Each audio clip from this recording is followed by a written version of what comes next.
Masiembo, Osihlala khona thina Masiembo, Masiembo, Masiembo, Masiembo, Osihlala khona thina Masiembo, Masiembo. Well, welcome one, welcome all. We're back again. Sorry for the small little glitch that we've had here on our technical section, but the show must go on, the learning must go on. Against all adversities, we must learn also how to work around it, and we were just about to get started. Remember, as an African, when you say you don't do African culture, you are doing another culture. There is no way you can live around and say, me, I'm done with culture. No one is done with culture. Because at the end of the day, you must eat, you must drink, you must sleep, you must marry, you must plow, and all those things are an expression of another culture.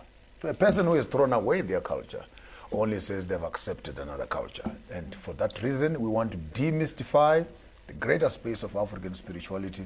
And with me is Gogo Majola. She's not new here. She has been here many times, and I think and I want to say publicly, thank you very much for the month that you have taken for women and the great effort. I like the angle that you came with, celebrating African women and African spirituality. We want to halala, halala, halala. Thank you very much for making our August month very different. And I think we brought in different kind of content through your content. And with me on the left is Gogo Cebi.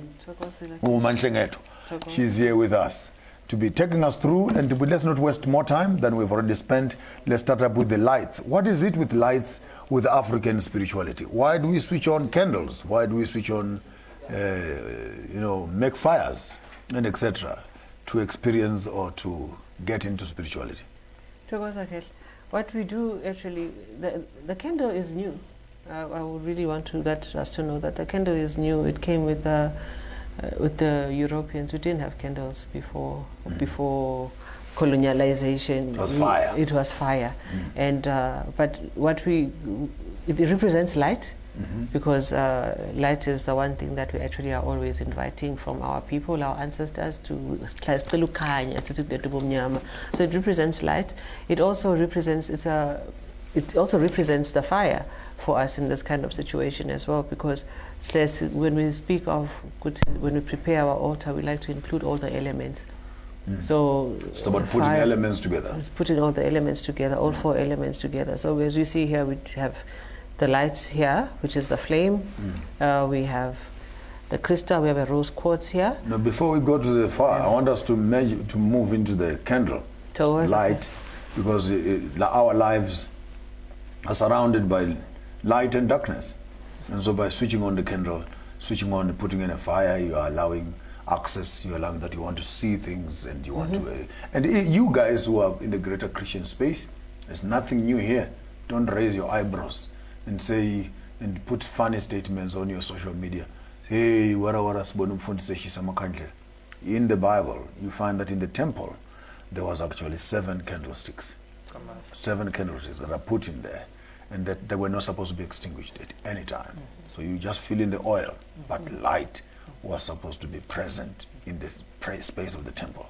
I'm saying so because African spirituality and Hebraic background shares quite a lot in common. And it's only when the European comes in that he throws in the whole thing that this thing is no longer relevant. But even in the Christian space, the lights are there. When you read the book of Revelation, for some of you, Jesus is walking amongst the candlesticks. He is walking amongst the temple. There is the candles in the temple. So when an African is making his sanctuary, making their sacred space where they must begin to interact, we also have the element of light. Togoza, let's not forget. Are also sometimes in churches different colors. Different colors. Yes. And while you're on that also, I want us to go slightly backwards, because I have my sandals and I kept them for a reason until we tell me that why is it important when people are entering into sacred spaces, let me take off to my... lose their mbatatas. I would take my batatas here and I put them on the side here. It's quite interesting that there's a scripture in the Bible. There's a scripture. Moses, take off your shoes. The place that you're walking on to is holy. And he was walking to a burning bush, which was a fire again. It was a fire. It was a plant that was burning. Yes. A plant that was burning. And to approach the plant... It was a flame, it was not burning. Yeah. Yes. To approaching the place, then the voice in the fire says, the space you are now moving into is sacred space. And to move into sacred space, take off your shoes. Yes. It's a sign of respect. Sign of respect. But we also, I think we should not forget, Mkhulu, as we go into it, because the fires or the lights as well, and you referred to Christianity, this is what they also do. Let's not forget that it's always important to point out that Christianity is actually based, and it was stolen from our African spirituality. So they actually just base it on that. Yeah. They just twist it and made ours to look a type of way, while they glorified theirs, because it was a whole mind game thing, a way of them getting to our minds, like you said, which is stealing from, they stole from us. Spiritual theft, that's they stole from us, packaged our spirituality differently and made it commercial. And then told us that ours was not okay. So they actually incorporates everything from the fire to imphepho to yes, I water. want us to move that. That'll be the next bus stop. Let's just talk about imphepho. What is the significance of imphepho? Was it you want to go into that, Gogo? I will just say, you can add the Gogo. A significance of imphepho, it's normally we find that we burn imphepho to clear the energy wherever we are, and also to emphasize or sensitize the spirits that we want to connect to, that we are here and we want to cleanse and the whole space, and we're inviting those spirits, because remembering ukuthi spirituality is more of imimoya ekhona, so ikwazi ukuthi umsi ukwazi ukuthi u-invite and clear all abantu abafanele. It's an invitation. It's like an invitation. But I want people to take home, but it's an invitation and clearing of the space of the wherever you are. That's why you find that most times in most of the religions they would use what they call it incense. Incense. Because of certain reasons. But mostly event or others, when they have to about to meditate, they'll always recommend that you need to burn a certain incense so that you can also help to calm your spirit and balance your energies. You burn imphepho for us is the only plant that, not only plant per se, but it's the main base plant that exposed guti that we've been using for generations to generations, which is not filtered. And inceda ukuthi sikwazi sisebenzisa yona ukwazi basi connect with our being, spiritual beings. And again, I want to say this clearly, but it's not sage. In sage, what you call imphepho. There's no other description of it. Imphepho, that's sage. So might have some sage tea, you know. Yes. And also just sage is a different plant altogether. Yes, altogether. Just to take you also on the Roman Catholic. Roman Catholics, they do burn imphepho. They've got their imphepho that they burn, and that's just to take Bantu understand that also the significance. When they're having these events, and even a church or big churches or big events, they walk around with they will have imphepho that they burn, because there's also signifies that. Well, the issue is now, before we get to the theology part, your contribution on the imphepho is you're on the same space. It's for it is actually really about. Let me take some actually and put add some more.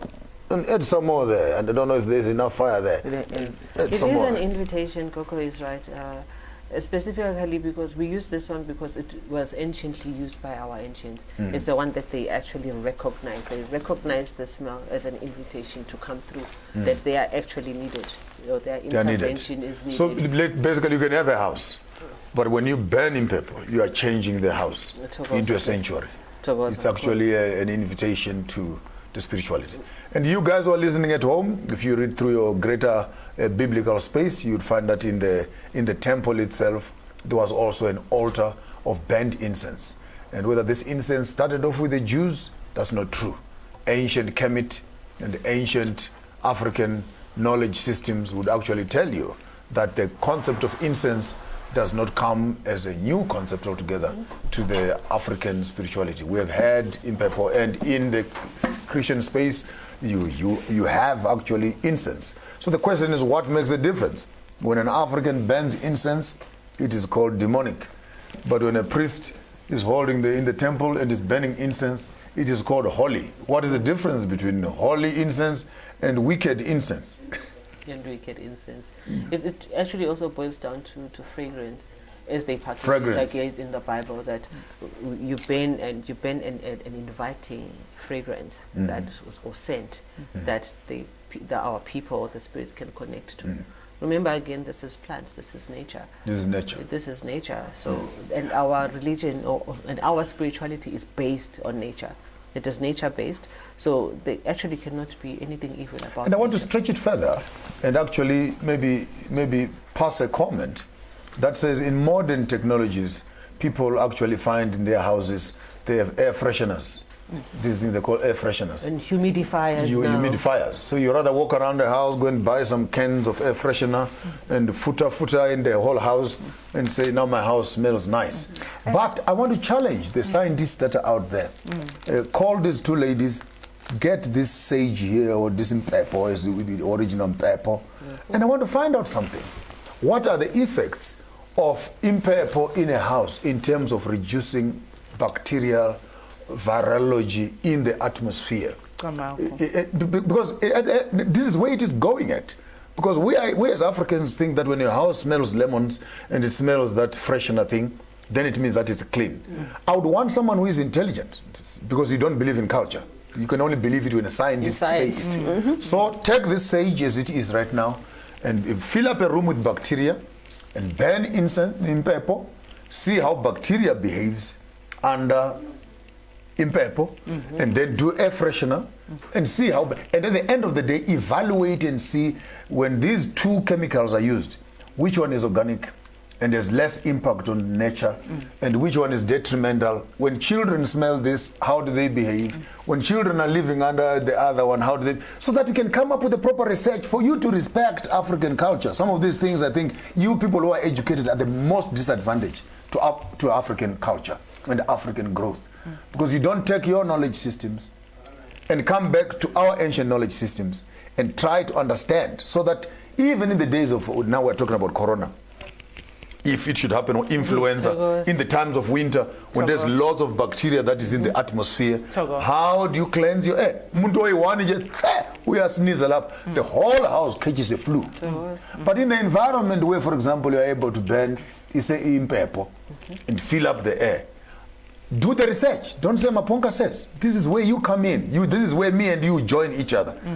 Try and burn imphepho in the house and see how many people will suffer from flu, because one member of the family already has flu. So it's not only a spiritual usage. It can also be used in terms of actually physical, Those physical benefits. Physical benefits. If that making sense to you? I'd just like to add something also. I would say the good thing about imphepho compared to the what you call the air fresheners and sanitizers is that being a natural plant, it's a multi herb, because you can burn it.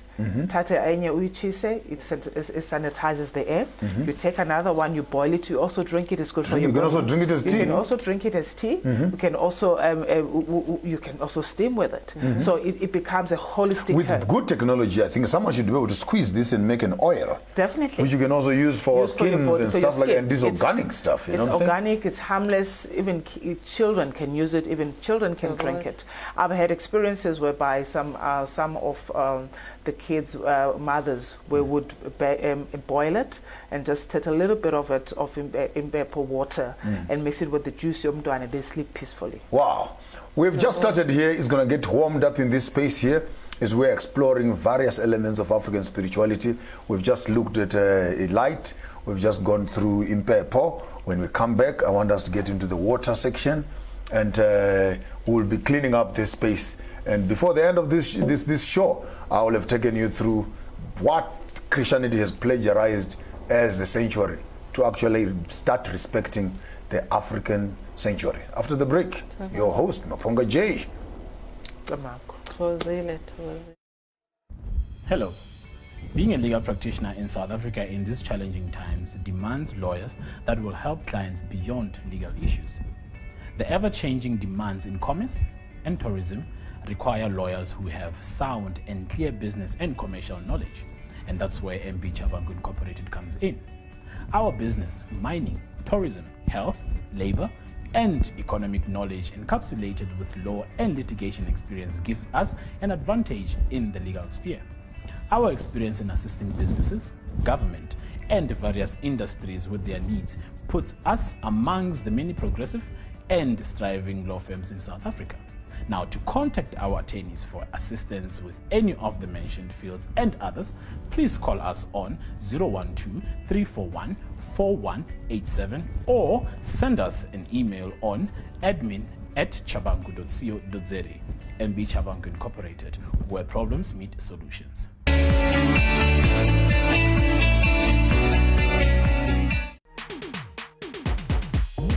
Feel the heat.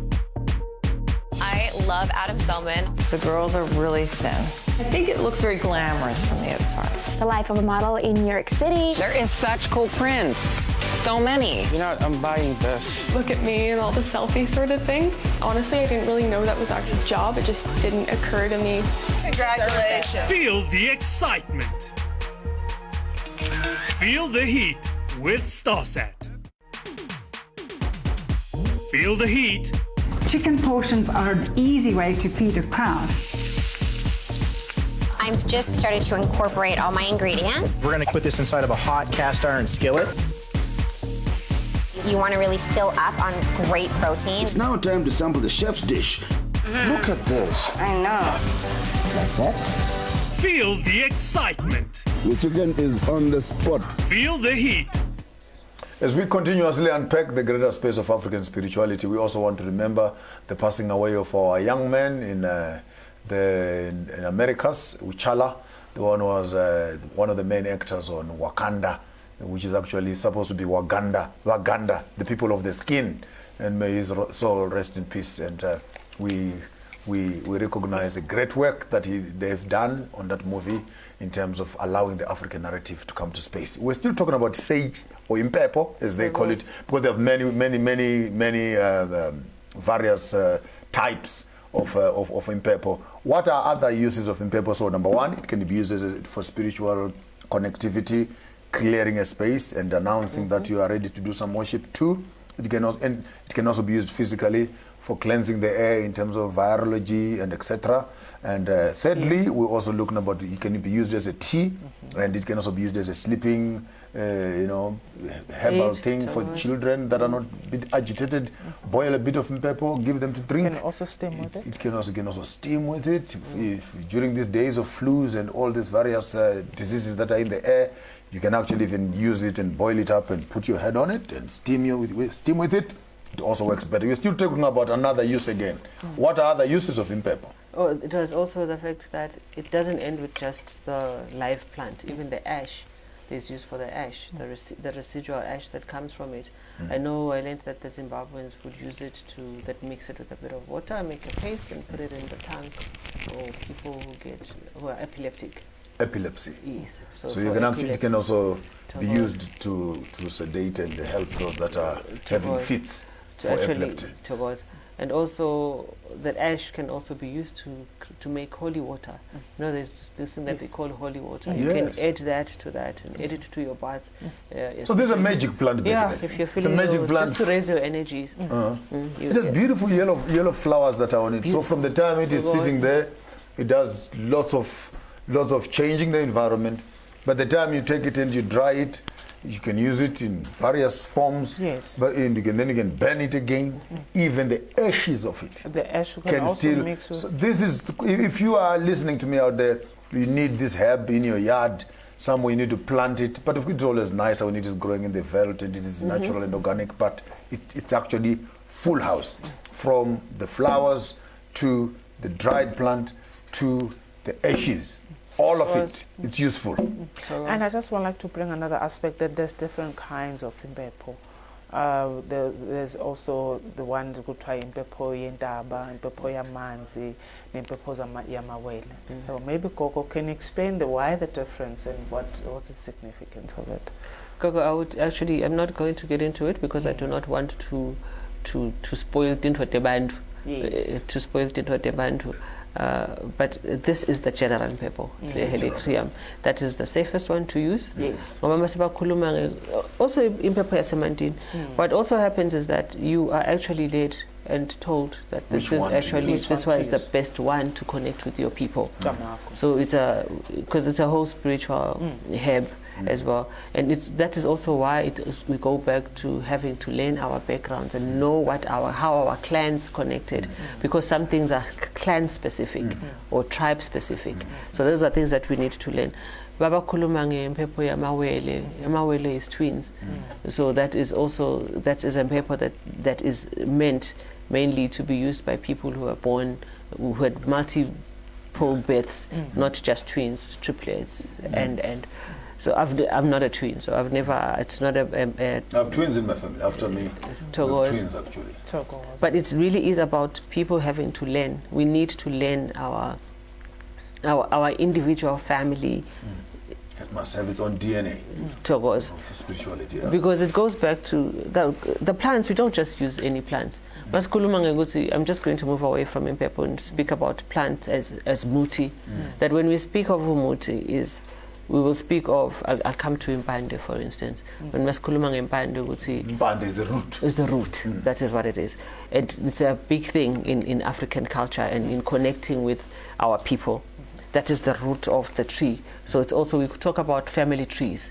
That is, the root of it is where we are coming from. Maskuluma ngempande, a specific mpande for a family or for a clan or for a tribe, that is the mpande, that is the tree whose roots were used before to ground us to who we are, to ourselves, and to it's geographic, and it's also to roots. Family, each family, each clan. So Ibuyela Lapo is also when we go to Uyotwas, Silimpande, and then as we speak about how we put so much focus on the gobelas that I need to find the gobela, and in the spiritual space it's not really about the gobela. It's about the root, that the find the right root. If that gobela twisted into that mpande and it's going to give you the mpande that you need to heal you for your healing and for your ancients or your ancestors, then that is the place where you're supposed. Then you have been initiated right properly. That is why we find people or people who they were not processed right, they are not healed, they don't get the healing that they were supposed to get from that. They did not get the right mpande.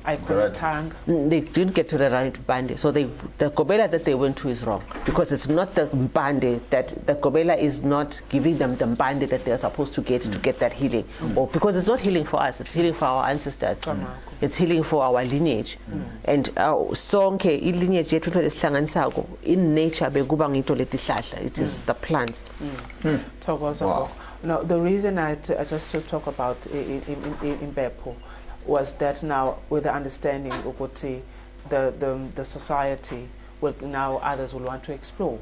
Now to buy figure market at imphepho. We understand that Nabonu said these different kinds, they wouldn't even know which one to get. But I think it goes back to what you just said, what you get led. So when a person gets there in the market, if we're taking imphepho, they will also need to first understand what others have to start back to checking what do I have twins in the family or whatever, and then maybe they can relate to that one. Or if not, so somebody who doesn't even have twins in the family, when they get to their best bonus, then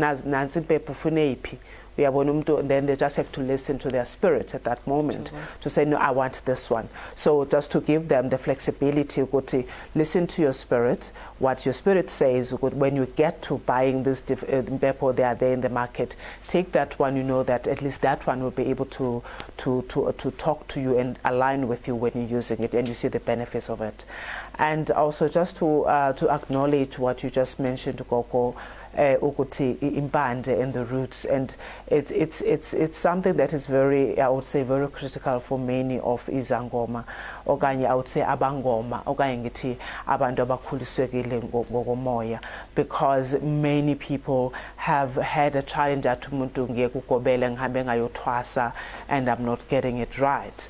So I would like, if you don't mind, Gogo, mhlawumbe sike sithi kuyinweba kancane sivule that aspect ukuthi now there is uzodwa okanye uzukiswa, she just has these experiences and needs guide ukuthi where can I really go, you know, how can one really know exactly which mpande to go to. I just want to take your mind on that one. You know what it goes back to is that it is not it's not an intellectual thing. This speaking that needs to be understood. Yes, it's not intellectual. So you're not even going to choose your gobela based on their qualities and what it is that you like about them. It's spirit has to choose. So spirit needs to guide. As what we suffer from as newly spiritual people, or we're finding that this is where we are being led in this way. This is what is required of us. Because we're not brought up in Ngesintu. We've been so lost. We're not brought up in Ngesintu. So we find that we actually do not even know, we don't even know how to listen to spirit.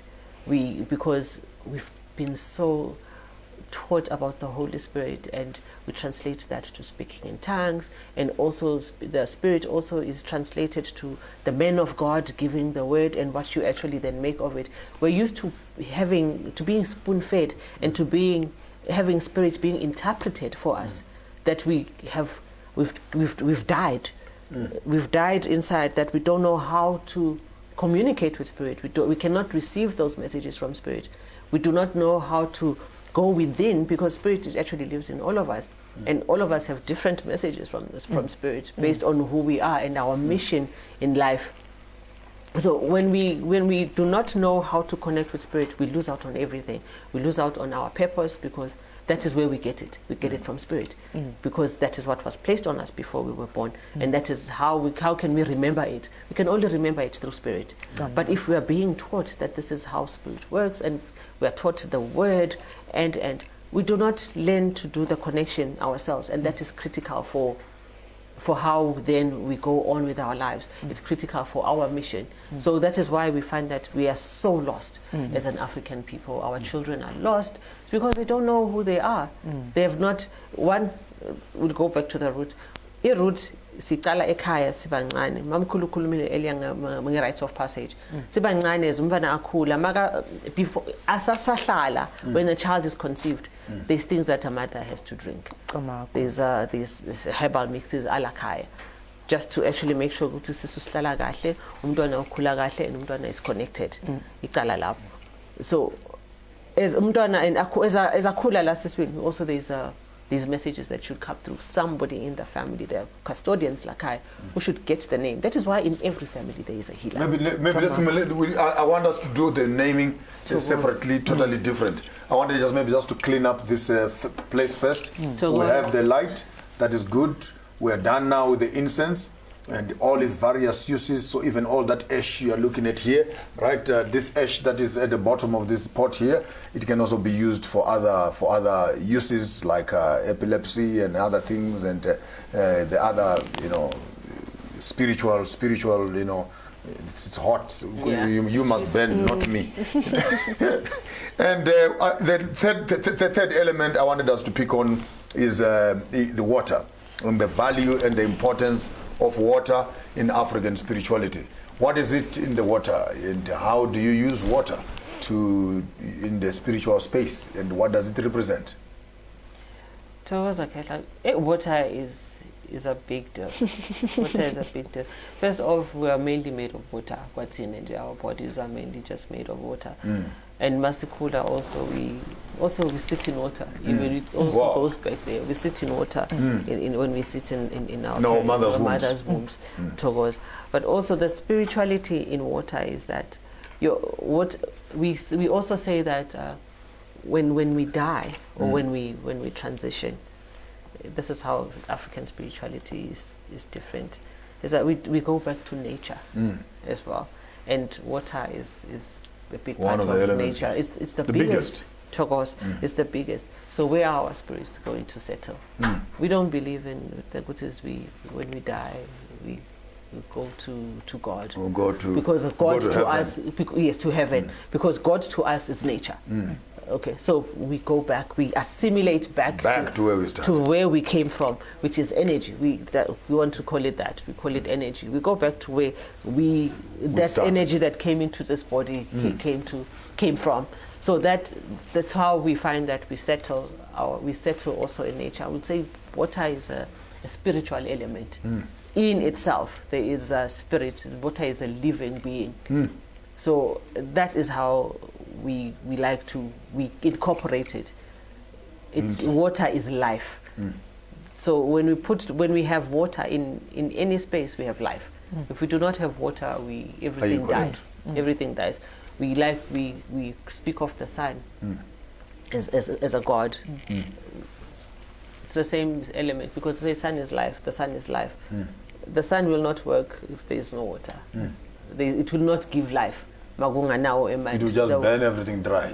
But the combination of water and the sun creates the vegetation that we have. So water becomes important, both for internal use and external use. Yes. I still want to go back to cleansing. A lot of Gogo speak about that because that's a big element. We mix it with. We use water for everything. For everything.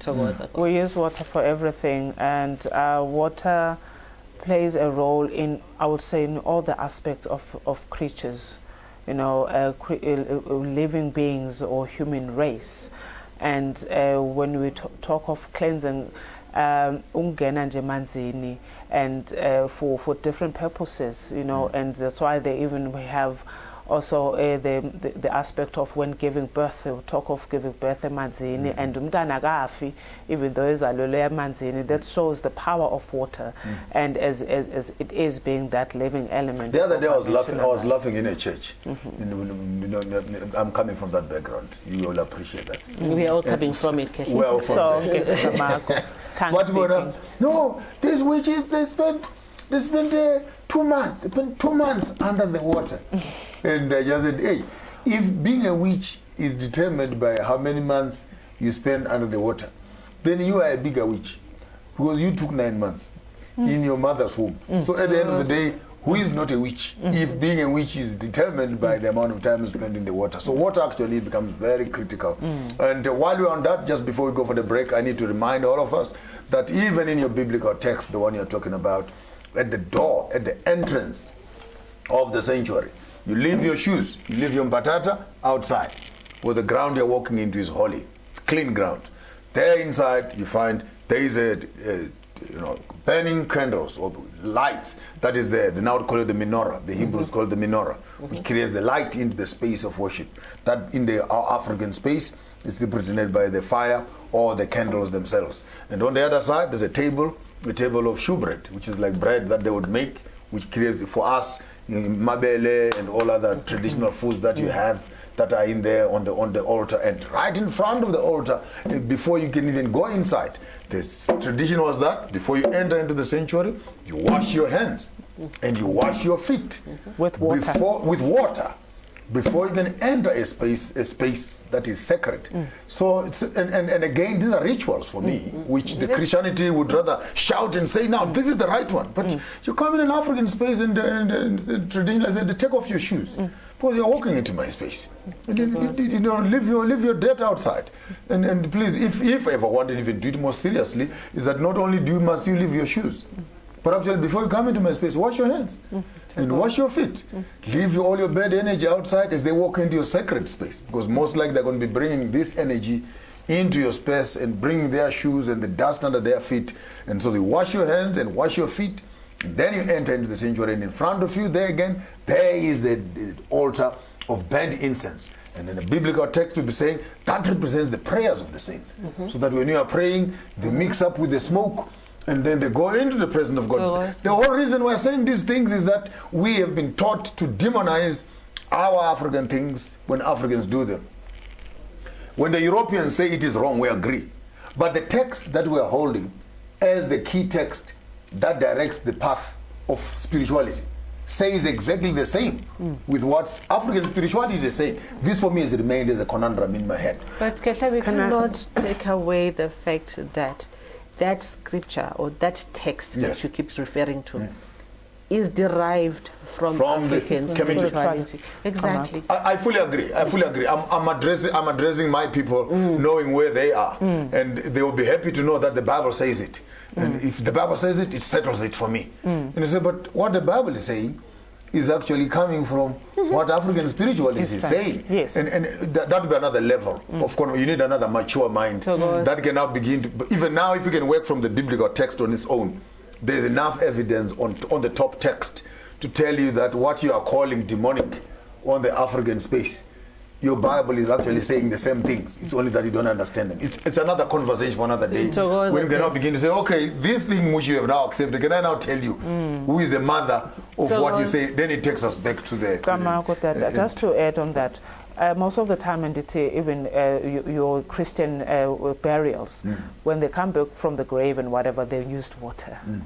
And something as if you're in a kayak. Let's go by the house. First thing, everyone will always make sure after they've been to the grave, they want to wash the water before they can do anything. Yeah, understand. And it's in the Bible, that concept of understanding that the cleansing. I need to cleanse myself. Yeah, and who can be a Christian unless they are baptized? Thank you. Who can be a Christian unless they are baptized? That's another one. And also looking at who can be a Mngoma unless they are baptized? Who can be a Mngoma unless they are baptized? In other churches, there's rituals. Now it's a day. It's one of the big churches. A ritual that is done, but it's based on the spirituality whereby Jesus was being washed the feet. So the that is part of cleansing, but it's done in a Christianity they call way. it Lord's Supper. They call it communion service. Thank you. Where you come into the church there, you put your feet in dishes of water, and someone must kneel down and wash your feet. Then after washing your feet, then we drink the blood of Jesus, and then we eat the flesh of Jesus, which is converted into the bread. We are demystifying things here, and I hope you can appreciate where I'm coming from. And I represent a bigger group of people who are sitting on the corners right now, scratching their cheeks and nose, wondering, where the hell is this thing going? But exactly what the biblical text will be telling you about and what African spirituality is all about.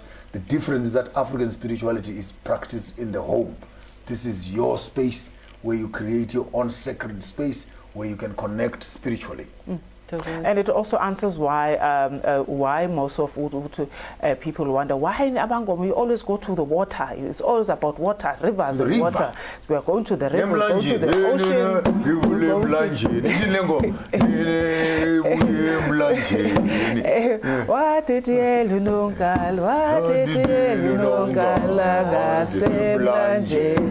When you come back after the break, we'll be talking about the naming of the African children and what is the value of all that. Don't go away. We'll break right after the break.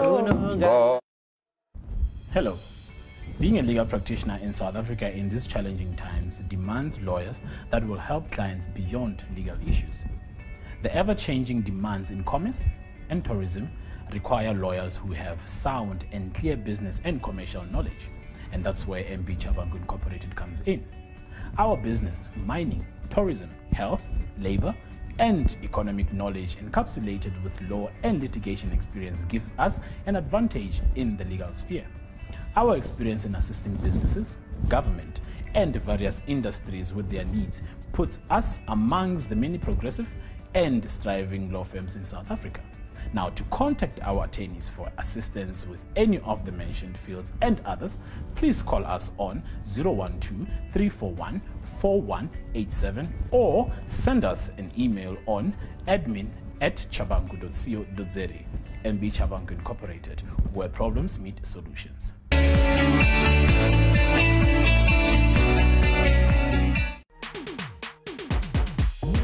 Feel the heat.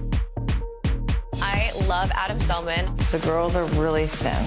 I think it looks very glamorous from the outside. The life of a model in New York City. There is such cool prints. So many. You know, I'm buying this. Look at me and all the selfie sort of thing. Honestly, I didn't really know that was actually a job. It just didn't occur to me. Congratulations. Feel the excitement. Feel the heat with StarSat.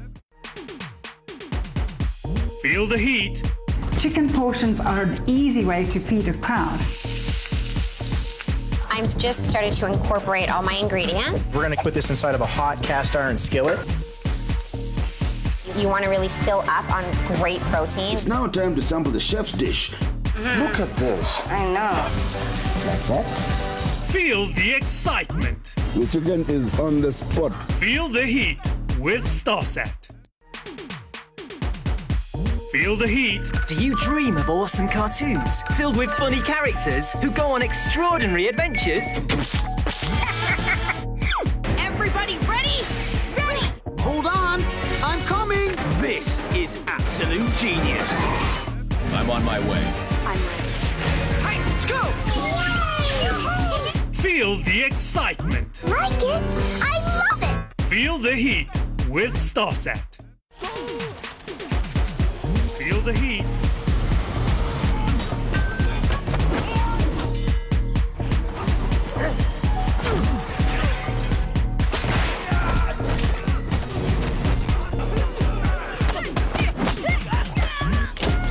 Feel the excitement.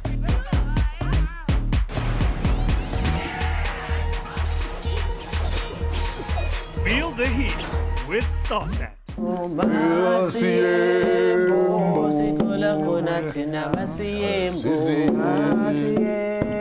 Masiembo, Masiembo, sihlala khona thina Masiembo, Masiembo, Masiembo, sihlala khona thina Masiembo, Masiembo. We're back again, I did it right here. Let's go back to Embo. Let's go back to Embo. Embo, that's where you have the word embryo. That's where you have the word embroidery. Embo. Embo, Embo. That's where it is all starts there. Tapestry of life. You know, embroidery is Embo. Embroidery. Yeah. Embo. Yeah. The devil, the navel. Right there, everything is connected. And I think someone, there could be a young person out there who is watching this program wherever you are in your home and wondering, how can I also create my own Embo?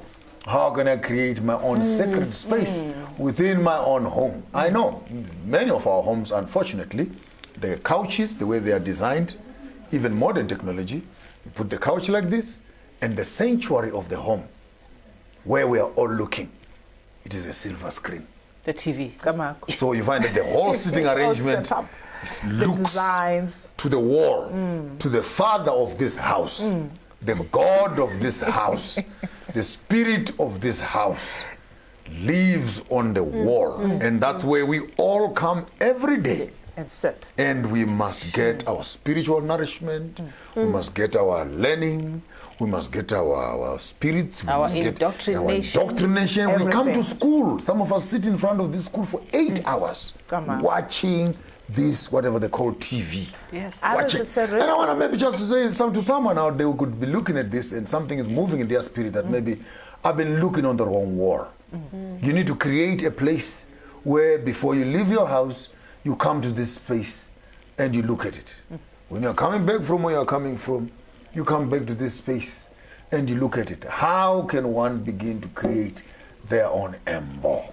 It's a nice, broad question, yeah. It is. Take your time, madam. Take your time, Gogo. It is. You know, it starts with knowing yourself.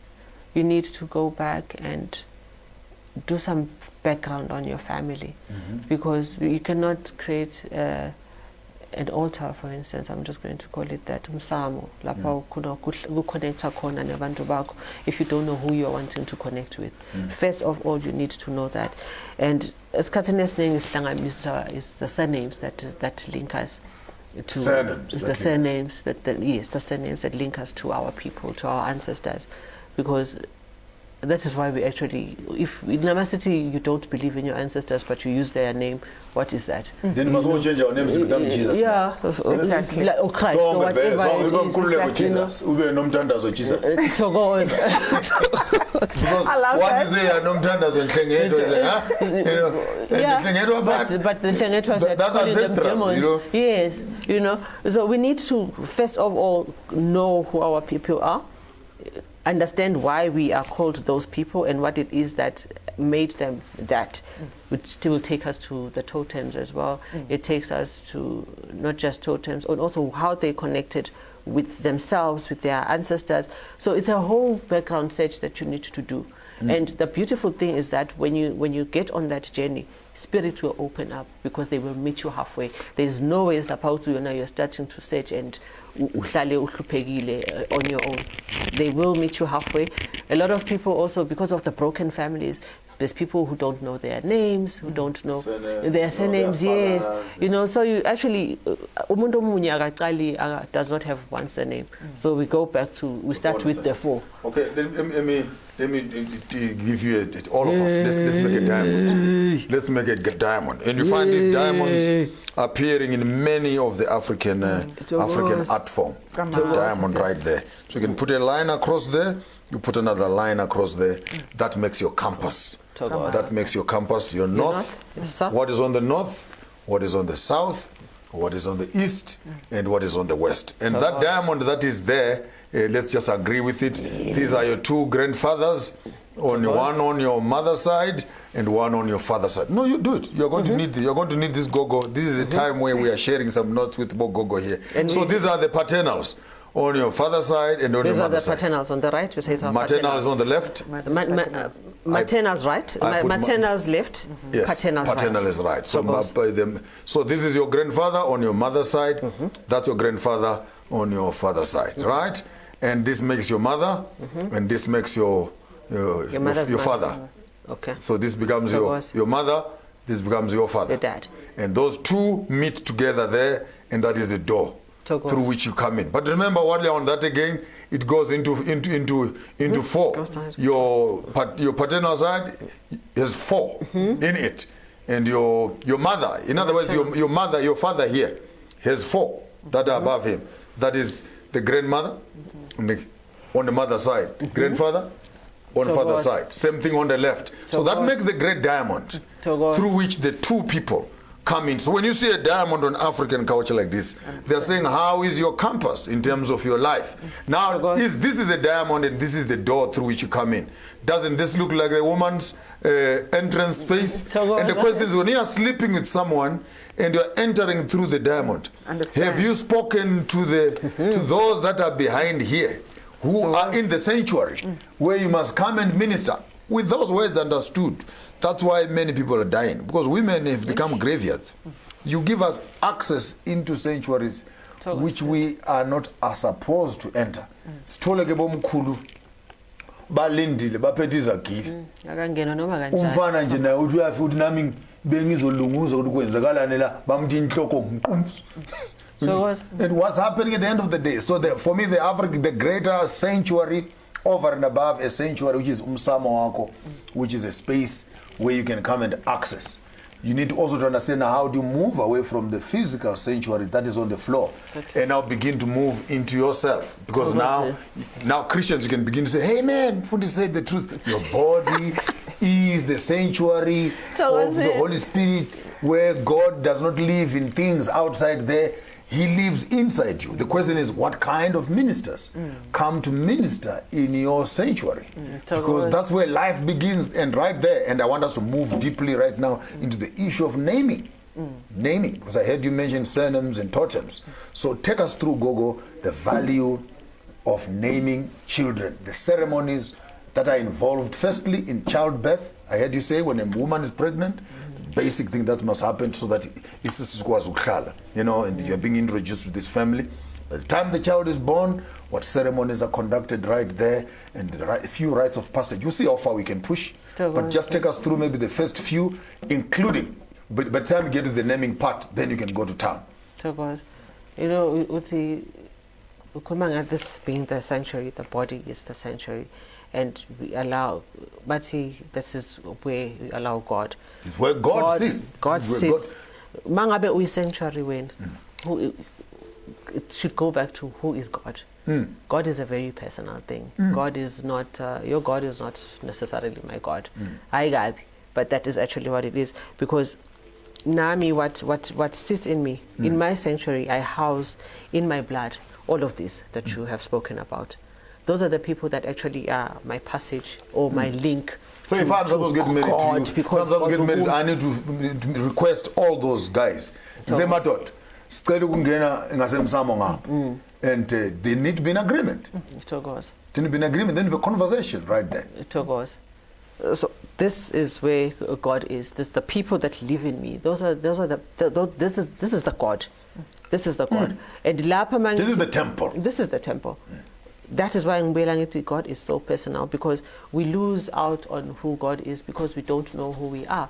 When you know who you are, that is only then that you'll be able to connect with who God is for you. That's the only time. You need to go back into yourself, and going back into yourself, you need to go back into all of these. That is what will connect you to God in you, because Majola on earth, it's not just about me. The purpose is not, it's not just about me.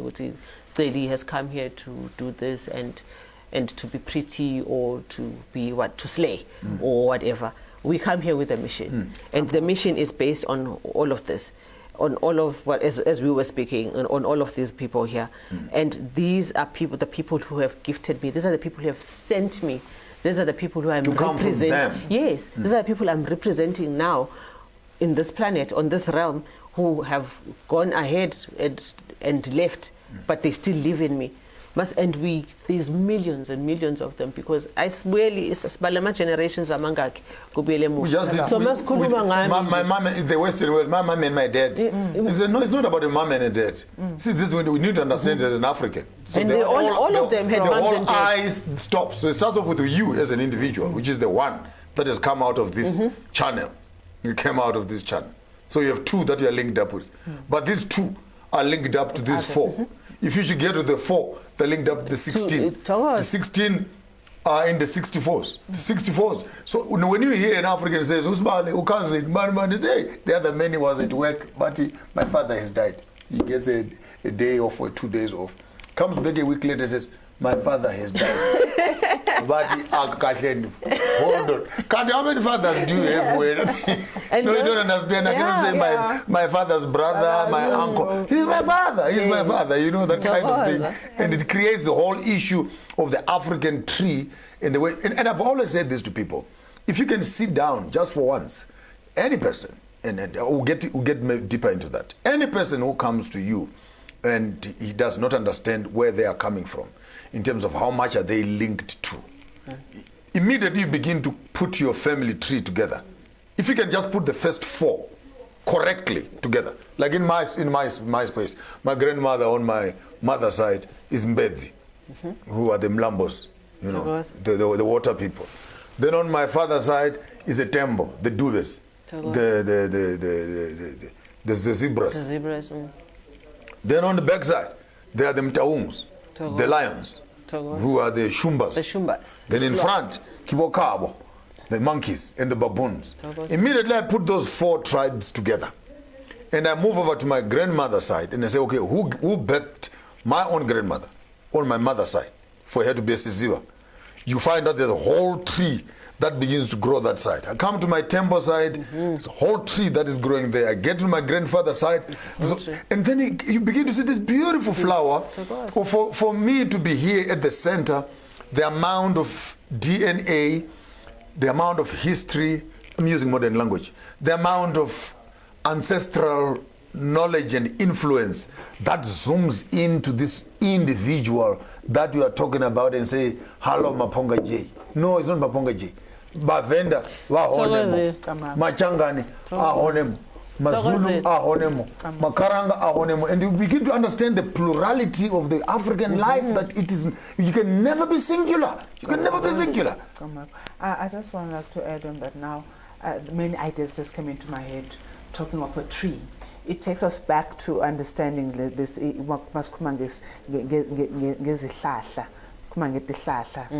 that's where our life is.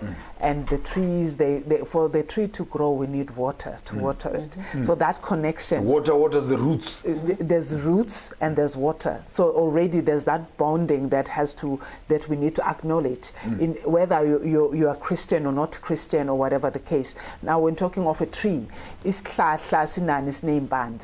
you just mentioned impanze zakho ukuthi uvela bani ubani umsuka wakho la uqale khona wena ufika la usumanje usuwe sesikubona ubaba uJoshua Maponga impande zakhe zisukaphi yabona. So now linking with what Gogo has just mentioned ukuthi uma uzothi ufuna ukuba ufuna ukuzakhela indawo yokuthandazela umuntu obiza kanjalo Gogo ukuthi indawo yokuthandazela ngathi umsamo ngoba manje inkulumo endintovela toto umsame is another topic. Masibeke sithi indawo yokuthandaza indawo la uma ufuna your connection place. We've already piled two questions. I think that'll be too much. Yes. We want you to create Embo, but I've already put another question again on naming. So maybe let's start off with how do you create a sacred space for yourself? Then now, from there we can move over to the naming part. Yeah, whereby I'm staying in Sandton or Halton or wherever in my urban suburban place. How do I do it? And just to add on that one, Gogo, let's say for argument's sake, ngihlala ningodu soyami ibongo tihlukene. Can we do the same altar or what? I just need to unpack that, Gogo.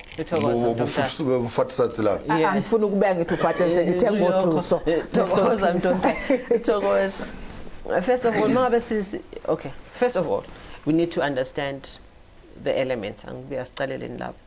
The biggest thing is knowing who you are and who you are going to be connecting with in that space, because then you prepare that space with the things. Yes, it has to be specific to who you are wanting to connect to, and you will be drawn to things that you will bring into your altar. You'll be drawn to things. When you feel drawn to something, that is something in your spirit that is bringing that likes that is attracted to it. You can bring that onto your space. Okay, there's water. The water is always critical. We like to use because our ancestors, we like to go back to be as basic as possible, because the people that we want to connect with were basic. So we want to use the things that they used to use. Grass, for instance. There's a smaller namakanses that get sold that you can actually wrap up. Buy yourself a small little grass mat. Can I also use a skin? You can use a skin, yes. From what I'm getting, Gogo, you said something. You'll be led to buy certain things. So that for me says I shouldn't expect that in your altar will be the same as mine. So every sanctuary would differ. Is different. Definitely, it will differ. I like but there's things that we can put in the 4 elements that are general, which is you have fire. You need a fire. Flame, that's why we like to use the candles. Because you're in town, Galok. You're in town, Galok. You're going to be burning a real fire in Uchisi. You can't do that. You can use a Mbaula or something like that? No, outside, not in your... But if in your open space, you can have your candle. Candle will represent the fire. Yes. We have water, definitely. Water is needed. A glass of water. You will have air, and that is why we also burn. Must burn imphepho and whatever it is that, again, there's things that it's individual specific. There's things that you will be attracted to. Do not be ashamed to bring in things, fragrances that are not just imphepho. Bring in other things that you are drawn to. That is why the incenses come in, the different fragrances. Exactly. So you're allowed to use anything, any other fragrance besides imphepho, depending if you're drawn to that. And also based on also intention, because we also we learn as we go along that we set intentions on things, one, and also these things that will bring in, you know how we will make the smart sticks, and you will make them using different, you can use it making with lavender, for instance. You can make one with cedar trees. There's all sorts of things that you can use. You can make one with basil. So all these plants have qualities, And as we grow, you learn that, okay, these are the qualities that come with what. So and some just to summarize for someone who's listening, we said we need fire, fragrance, we need fragrance, water, we need water, there's soil. Then soil. There's soil or elements that come from the soil. Okay. In our case, we have the crystal, we have the rose quartz here. Okay. These things are mined, they come from under the ground. Yes, and people who are learning now also about crystals are learning. And also, you are hamba uyemfuleni or you are hamba langa pandle, you are hiking, you are drawn to a rock. Pick it up. If you are drawn to it, bring it to your msamo. Bring it with you. That's what we bring in the There is something there that connects you. Like when I walk around and you're going to walk in the bush or what, something just says, pick this one. And then you collect all those things together because something is drawing you closer to those like this. When you come home and when you give me a gift like this that you picked up in Rustenburg and you worked at it and whatever, there's something that drew you to this. And another thing that we forget is that spirit is spirit, and at the end of the day, like we said, when you going back like for instance 9 generations back, I already have 9,000 what ancestors. There's no ways my ancestors are not linked with yours. We are one somehow. No ultimately, we must all go back and we find we find one man. And we find one woman through whom we all have become what we are. Whatever you want to call that, we embo sithi kunkwapuma udlo monqambi, something like that. Amakholwa ke nabafunda amabhayibheli nikhuluma nabo Adam and Eve, abanye bakhuluma nabo Ankh, abanye bakhuluma ngabo Mang in all various mysticism. But what is funny is that only Africans must always be changing their culture. I've never heard of a Chinaman changing his culture. They even bring their Chinatowns here. They ban their incenses in their shops. Indians ban their things because they don't want your energy as a black man to contaminate their energy. They have no problem. But talk about an African. Then it's becoming talk about an African. Once you do an African thing, but no, these are now demons. But the clothes you're putting on and the shoes you bought them in a demonic place, when an Indian place banning his own incense. What is it?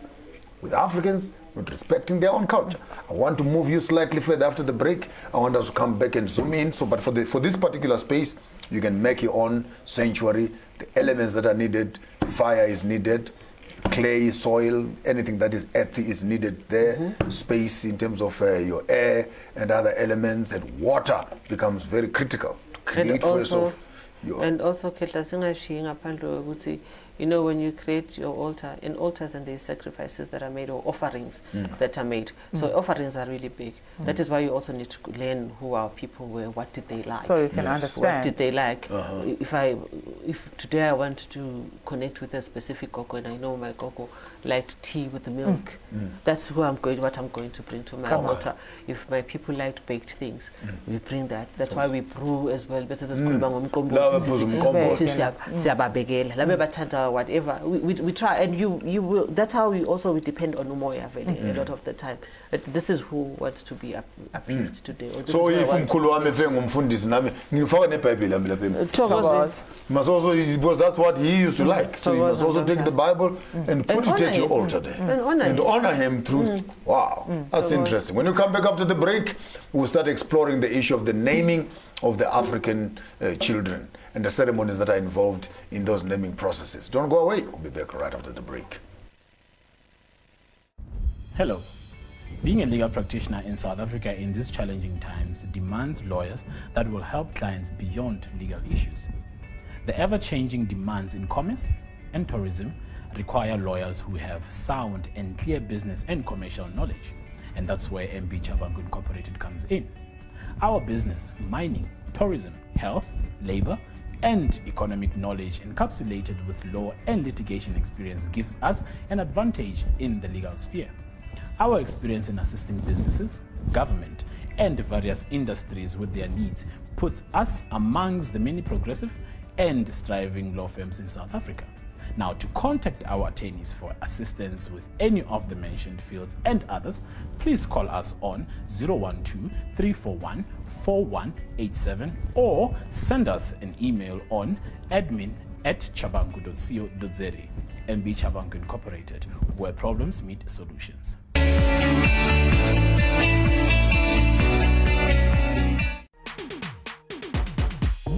Feel the heat. I love Adam Selman. The girls are really thin. I think it looks very glamorous from the outside.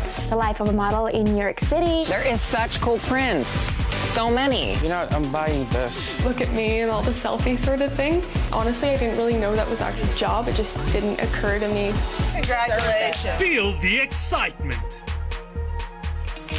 Feel the heat.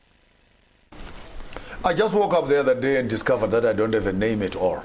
Because Joshua is a name that belonged to my grandfather, Marara. Maponga is his grandfather. So I'm still trying to find out exactly what's my name. Because what I was given never really identified me. It's them who place their names on me. So actually the other day, just 2 weeks ago, I woke up actually to say, actually, you don't have a name. You don't have a name because I am named after. I'm Joshua the Third, and both my name and surname don't belong to me. Wow. And I was traumatized. Actually, I woke up in the morning and said, "So who are you?" You are the third. I'm the third. You are the third. Actually, when I was born, apparently he picked up my hands. You can see how big they were, and he picked them up and he looked at them and said, "Yeah, this one will be Joshua also." So my name is not Joshua, it's Joshua also. Let's talk about African naming and what is it in a name. What is it in a name? I love this smoke. I hope the camera people are not being traumatized. They're trying to find me between the smoke here. Between the imphepho. Yeah. So what's it? Naming. Naming is big in African culture. We will find our names have meanings. It's Katene listening.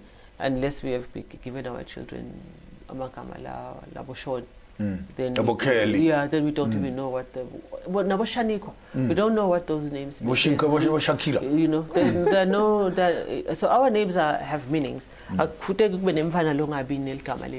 Because our names should connect us to our purpose. Wow. So that is true. That's how it's supposed to be. The name carries a purpose. It should connect us to our purpose because then we tend to follow our names. But I found that if translated, it's make peace. I found that I did a lot of apologizing and trying to calm things and make sure that people are okay and that that that's you. Now I mean they call me Joshua. Now I take up a sword and I want to fight everybody and they have a problem with me. And I'm saying, hey, what's my name? Joshua.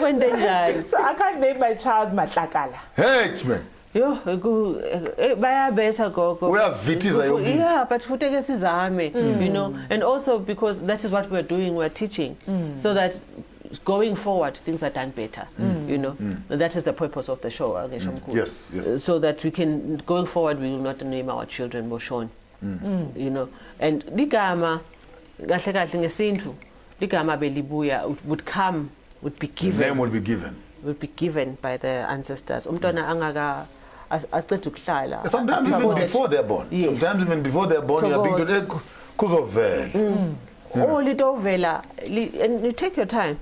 Sometimes lidovela umntwana before adult. Malinga veli igama bekuthiwa yamba kuyohlolwa from a healer. That's why you have families had healers. Families kahle kahle rightfully there should be a healer ekhaya. Because so that healer mangabe kungasiye auntie obabekazi walakhaya khona kulithola ligama lomntwana eboyeni liyahamba liyohlolwa ukuthi lo mfana lona who's coming back, who is returning. Ngiko nje uJoshua, don't stress about being Joshua the third because it's a return of somebody that left. Wow. They come back in this reincarnation. So babona ukuthi kubuya Joshua and they give you that name. Joshua so buya for the third time. You Joshua the third. Okay. So bantwana bethu siyabuyela emuva ke siyochecka ukuthi igama ngubani. I speak of mina nje ngithi I'm the firstborn. And I'm the firstborn daughter, so I'm the auntie, I'm the nkosatana ngithi. So bantwana I should be able ligama lemntwana kufuteke ukuthi likhona kubuya kum. Alibuyi kum libuya kubogogo. The last child that was born into my family, they call him Lutando. That is what his parents called him. I can never call him Lutando because I know the name that the child was given by the ancestors. The name was given was Zamalwandle. Zamalwandle, of the oceans. It's a dolphin after all that's coming back that's coming into the space. It's a dolphin, it's a Ntengeto. That is our clan name, So we get give amagama ethu, and so you know also by the name that the mission yalo mntwana lo buyile lo ito hamba kanje. That is why we say our names give us the direction. Purpose. I just want to just to add on that, Gogo. You've just given me another insight. Something that I just wish the society to get clarity of. There's the importance of naming a child based on what the spirit has said. Itilando, it's not only about abangoma uvewutwa no ubizonge gamalgam kuluwake. It's not applicable only to them. It's applicable to everyone in the family because it's critical that they understand we are beings that are coming back. And there's an English word that you used. What is it? Transition or not transition? But reincarnation. Yes, that word. So the return. The return. So everyone in the family is a return of somebody. It may not necessarily be good fun ube Sangoma. I need people to understand it now. Whatever. Even the Christianity people, they need to understand that when you have to have that naming ceremony, and I know for Christians they do naming ceremonies. Why? Not at a more serious note. Colonialism, when it arrived in Africa, it was not only about commercial issues. You'd walk up to school and say, "What's your name?" "My name is Lutando." No, you're no longer going to be going to Lutando. You're going to go to Barnabas. Okay. Then you ask, no, because Lutando is not a Christian name. Yes. Then you say, okay. If love is not a Christian name, then what is Christian about Barnabas? Because if Vuyo, which means happiness, then you say Luvuyo is not Christian. But you're not going to go to Mary. So what is Christian about Mary, which cannot be Christian about Luvuyo?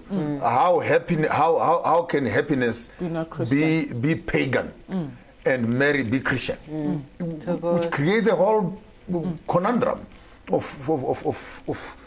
the colonization process intentionally deciding to move the African away from his roots or her roots and giving them false identity. Now all of a sudden you must be dealing with Anastasia, Juvenzio, you must be dealing with Justina, and you wonder, who are these people? Who are you evoking when you call this name? Because you cannot even relate to some of these names, for crying out loud. So names become very critical because they're only not just for identifying the person, but they're also saying names actually connect us with a greater ancestral destiny. And you're also speaking about the whole concept of reincarnation. And some people might have a problem with the word like reincarnation. I personally don't, because you must go to school.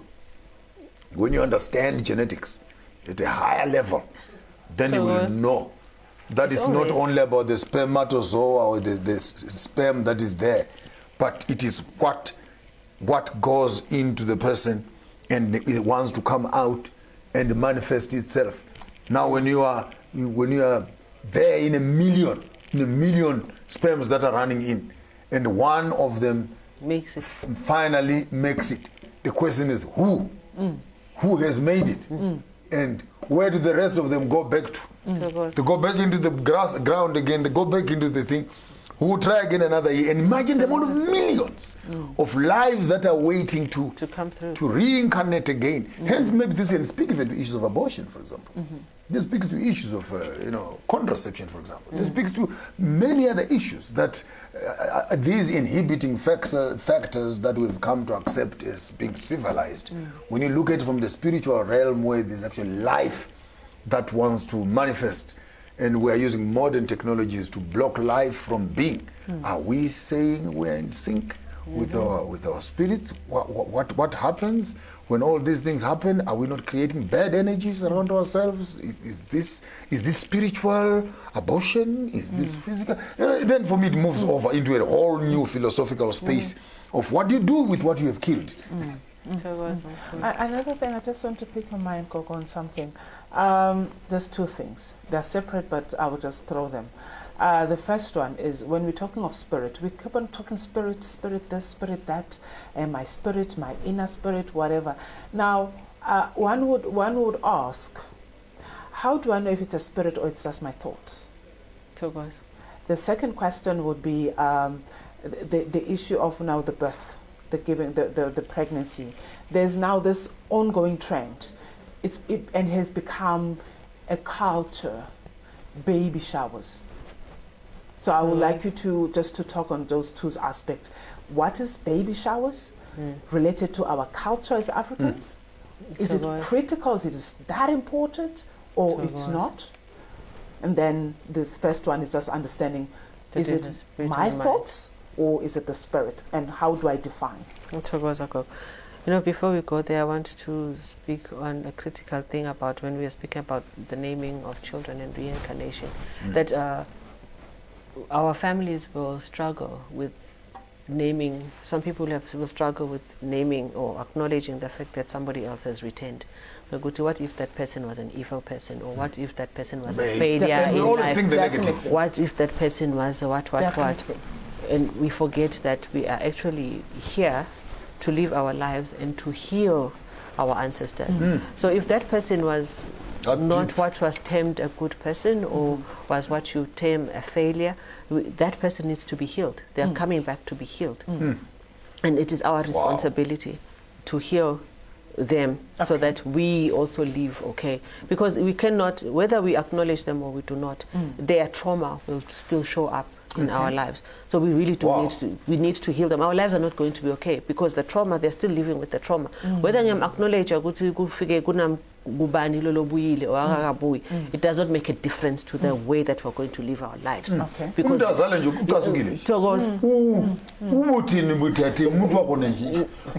done nothing wrong to this guy. And the guy is just wired to fight, and you can see there's a pepper. This person has got a deep-seated problem. You look at them physically. And they named him what Ushon.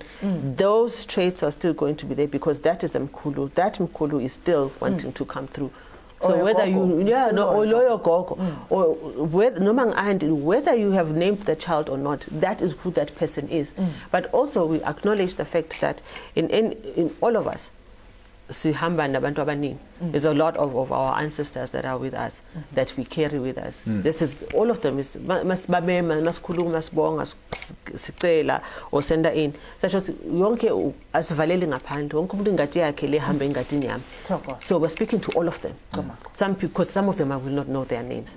I will not have that background and that history, but I acknowledge them by the fact that their blood is in my blood. So your blood knows what your mind does not know. And those people, all of them at each point will come through, or those traits of those people, their personalities will come through. For whatever reason, what, like acknowledge those people that have come through. And it's a thing that we get to learn. Coming to that spirit and mind and thought thing. It's the things that we get to learn as we immerse ourselves in the space, as we acknowledge who we are and acknowledge our people. Then we also get to learn the different people that lived with us. That is now living in spirit instead of just walking and living in by the mind. Living in spirit is more authentic in that it acknowledges my feelings. It acknowledges it acknowledges also my thoughts. It acknowledges my weaknesses. It acknowledges everything that I am. That is what living in spirit is. It's more authentic than connected. Yes, because you are connected. You are aligned. And to align, we need to be able to connect with each one of those people. Mangpila authentically, then I will understand that I will also learn. Sometimes I will not get names, but I will know this is my Gogo. And this is how. Also, that goes back to why you do not want to be relearning lessons. It's because this is what happens, and you know, this is how I react to this. So go back deeper. In the European way, hey, you are bipolar or you are what. It's all these people. It's all these. What you are saying, Gogo, is very deep, because what I'm listening to, you're actually discussing the anatomy of physiology at a level that is way, way beyond the common classroom. Where to understand human personality in its function is actually to appreciate the DNA that wires this person so that they manifest in various ways. Some of the things we might actually call diseases on the psychological space. They are actually a manifestation of the conflict that is happening on the greater DNA space and background that you have inherited. Because let's admit, this is a fact. Some of these diseases manifest at birth. You are born with a disability, for example. You are born with a syndrome, for example. You are born already with a defect, so to speak, on the normal side, where you can say, okay, person has got a defect. But you look at it very closely, maybe it's not a defect. Maybe it's from what you're saying, it's a manifestation.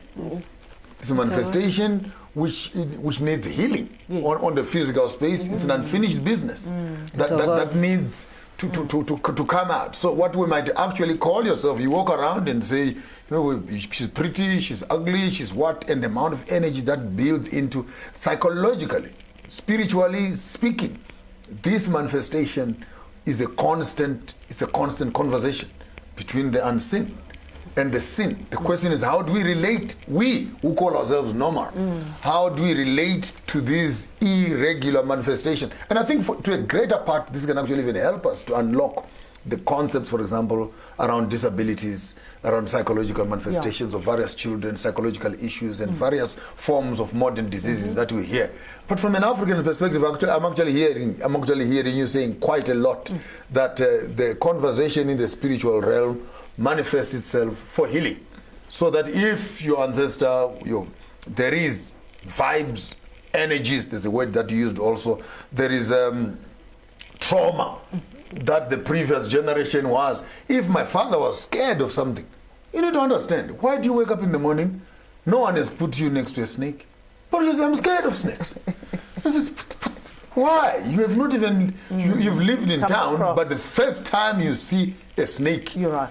You lose it altogether. And various forms of appetite, various forms of phobias that manifest from infants with no interaction. Immediately you see this thing, your blood shoots up into the sky and wonder, why am I scared of this thing? And yet I've never seen it. It only goes on to say the trauma of which could be in you. And hence, this one is very important, particularly to my friends who are in KwaZulu-Natal. You might want to be very careful, because the militancy of your forefathers, the wars that your forefathers fought, the blood that boiled, you poke someone, mama ngadla, mama ngadla. Hey, your father is a warrior, comes back with 6 heads on his hands, and says, I killed people. And it was a glory in those days. Yeah, they were warriors. And yet that bloodline that flows in you, why do you find it easy right now? And then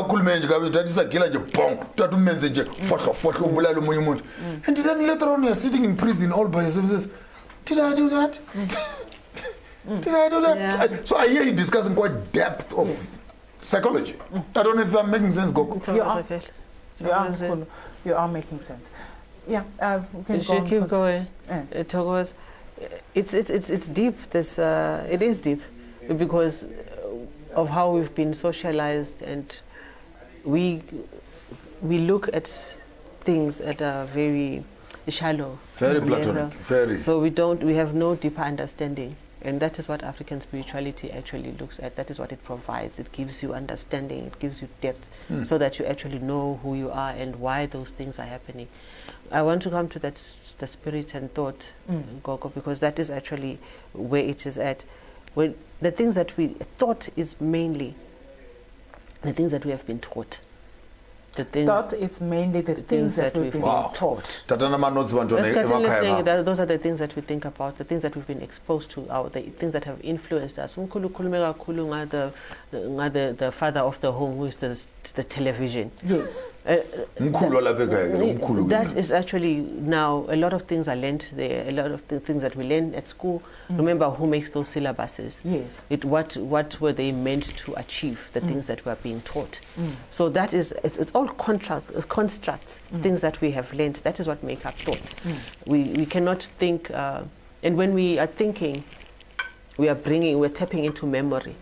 And in memory is the things that we have learned. You can't think what you don't know. You can't think what you do not know. So thought is a processing of knowledge. Okay. So when mawufuna kuhlukanisa ukuthi what is the spirit or is this thought, vele muva ukuthi iqhamuka phi lento. Okay. Umsusa wayo ibuyela lapho. Things that are spiritual are things that are, one, it will be things, it's mainly based, it's sensory, and it's also feelings. It's kulumanga feelings. Follow your feelings, because the feelings are hambisana kakhulu nomoya.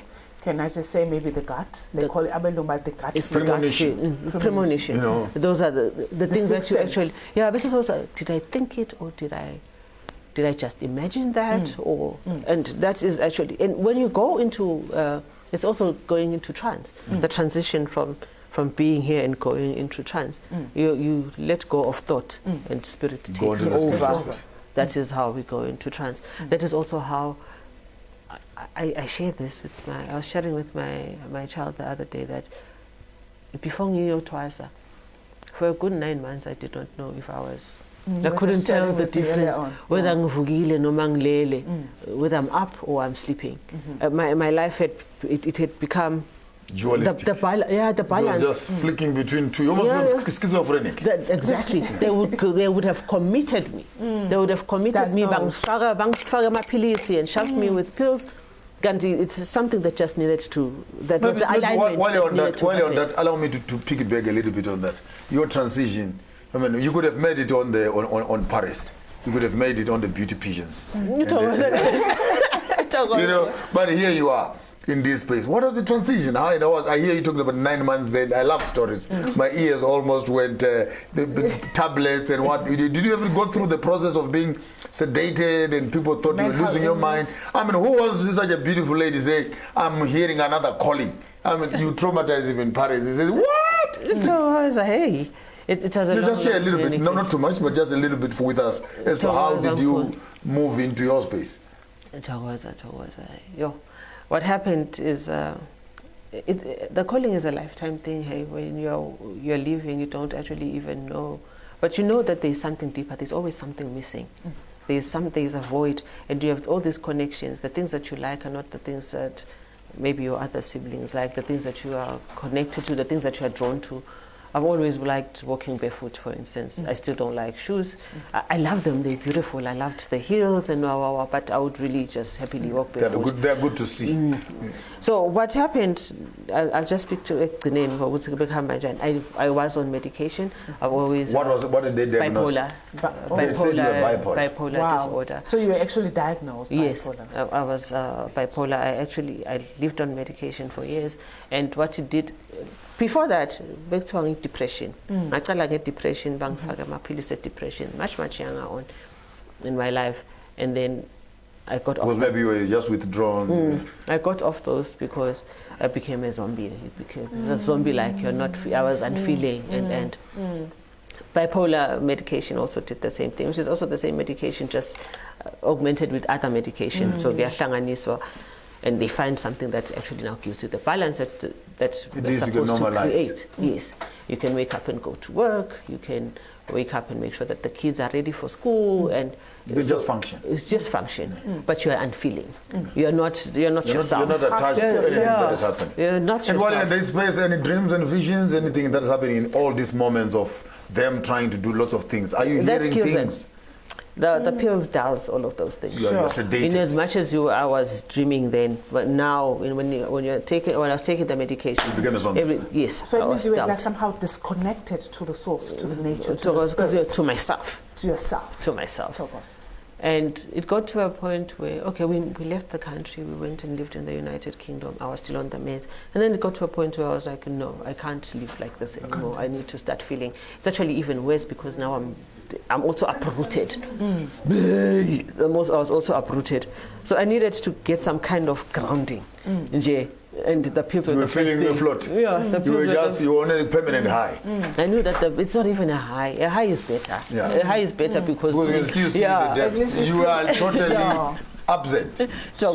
You're there, but you're not there. there's that disconnection that is. So I decided I'm going to get off this. So I went to see my doctor now in that space, and I'm like, I'm going to, and it was like, okay, I'm going to advise you to taper her off. So you don't Slowly, just, you yes. know. And we're going to do this over 3 months, and I said I'm going to do it over 1 month. I don't have the luxury of time. I need to get off this now. I just need to find myself. Yeah. So I got off, and I started. Side effects now. They were talking about the side effects. Withdrawal symptoms. It wasn't so bad because I replaced it with hiking. I started walking the West Yorkshire Hills. I would join groups of white people and go walking with them because we don't walk the mountains on our own.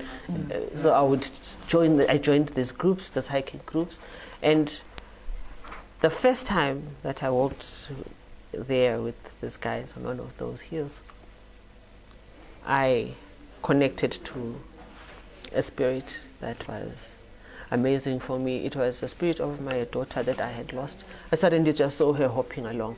And that is when I thought, she was suddenly there. She was hopping along in front of me. And that's when I thought, I have lost it. I need to. Mind. I'm like, you are now God. confirmed you are these drugs.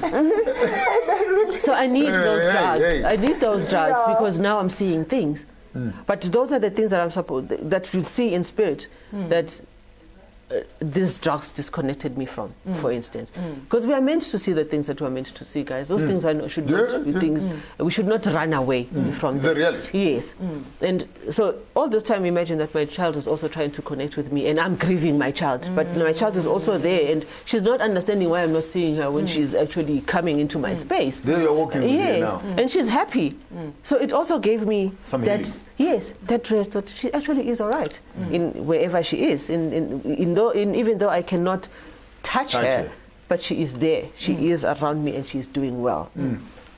That is what happened. So I went back home. I was like, who am I going to tell about this? No. They will say, please bring another dose, please. Yeah, they'll take me back to the doctor. Quickly, you have to keep quiet now. But your attitude has changed. You're more bubbly. You can begin to relate So yes, now I'm suddenly a person, and that is when I also then started. I got home and I sat in the shower. I sat down, actually sat down and let the water just flow on me, and I prayed, which is all that I knew. I prayed to the God that I'd been taught to pray to, but then my prayer changed in the fact that I also now started talking to my child. I also now started welcoming the fact that she cannot be demonic. I think that was the beginning of the change for me. This was my child. And if my child is not suddenly a demon, so if I can connect with her, I'm not connecting with a demon. Imagine the trauma for me as a minister of a church, and I'm sitting on my bed, and I cannot tell anybody. My grandfather brought me up. That my grandfather was sitting in the corner of my bed last night, and we had a conversation. You can't tell anybody before a church board sits and other conversations happen which you may not control. And I'm saying, if that guy is a demon, then what am I? And that is actually how it started for me. Because as soon as I could acknowledge my daughter's spirit, then I was able to acknowledge all the other spirits that I was seeing. So your daughter actually handheld you, so to speak, spiritually. Yeah, they were your connecting cable to. Because now that I could acknowledge her, I could then acknowledge all the others that I was then happily talking to my father. I was happily now talking to my mom Kulu. I was happily speaking now to my grandfather. And now I also then learned to actually initiate the conversations. Wow. And then I found that they actually come through if I want to speak to whoever I feel like speaking to. Wow. That is how it started. I was particularly drawn Basically, you started connecting before you even went through the ritual itself. You were already in the space. Even by the time you want to do certain things, then you can actually say, what must we do? And then the path is cleared for you.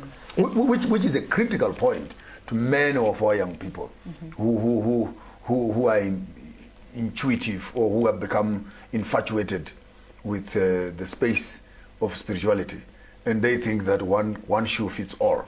And you always tell them that, no, man, this conversation you are looking for on the outside, it should have started with you inside, so that your journey is actually ordered, and the people that you need will actually get instructions before you even get to them, because there's a connection within the spiritual software. But if you must be walking around asking questions, hey, what must I do? What must I do? You're most likely to be misled. But your story is quite inspiring, because you already had that spiritual conversation with yourself prior to you even starting looking for spiritual journey, Bokobela, and everybody else to lead you and guide you along your pathway. And everybody actually has that ability. It's just that, see, we were so distracted. Our lives are too busy. Now at the center of the house. What can you hear when Mkulu is talking there? And we pay rent for that Mkulu, by the way. When we come back after the break, I want Gogo to take us through maybe just the last part of how she did the initiation. I love stories, by the way. Allow me to divert a bit, but I want us maybe just to look at the rituals of African function, and maybe just quickly pick one and then why, pick one and then why, pick one and then why. Let's see how much ground we can cover with Gogo Cebi and Gogo Mvoko here with me sitting on your program Sankofa. And don't worry, you might not have enough time to watch these programs. Don't worry. The day you need this information, you will come back right here and look for it. After the break. Hello. Being a legal practitioner in South Africa in these challenging times demands lawyers that will help clients beyond legal issues. The ever-changing demands in commerce and tourism require lawyers who have sound and clear business and commercial knowledge, and that's where imphepho Incorporated comes in. Our business, mining, tourism, health, labor, and economic knowledge encapsulated with law and litigation experience gives us an advantage in the legal sphere. Our experience in assisting businesses, government, and various industries with their needs puts us amongst the many progressive and striving law firms in South Africa. Now, to contact our attorneys for assistance with any of the mentioned fields and others, please call us on 012-341-4187 or send us an email on admin@chabangu.co.za. imphepho Incorporated, where problems meet solutions.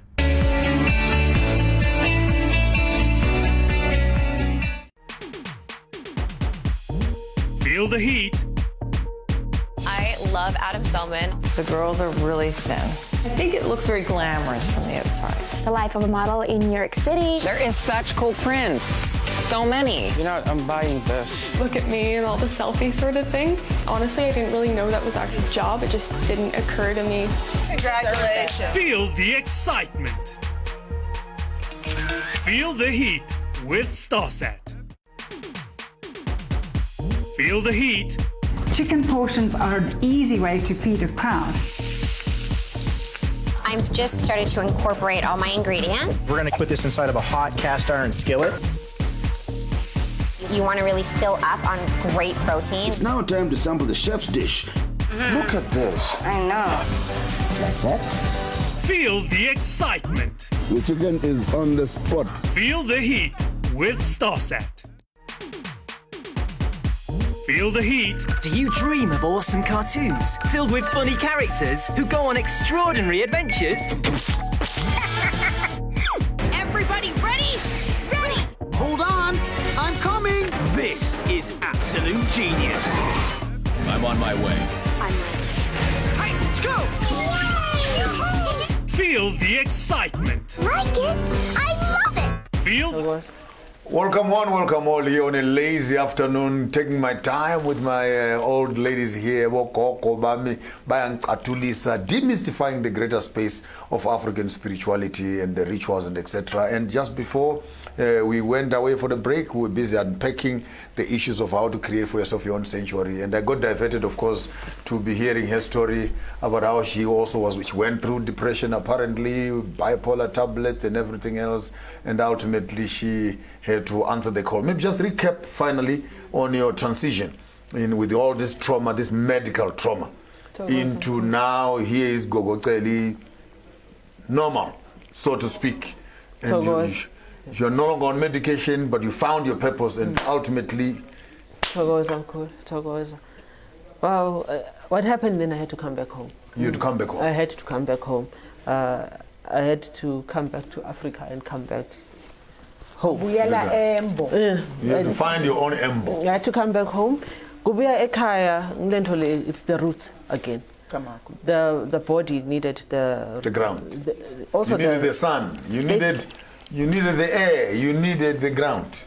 And the only thing that was going to heal me, to get that root that healed my ancestors, or that my ancestors used to get healing. That is how we taught ourselves. And the understanding is in hindsight. When you're going through it, you do not know what is. It's so traumatic. So each family has its own bande. That is what you had to go back to. That is what I had to come back to.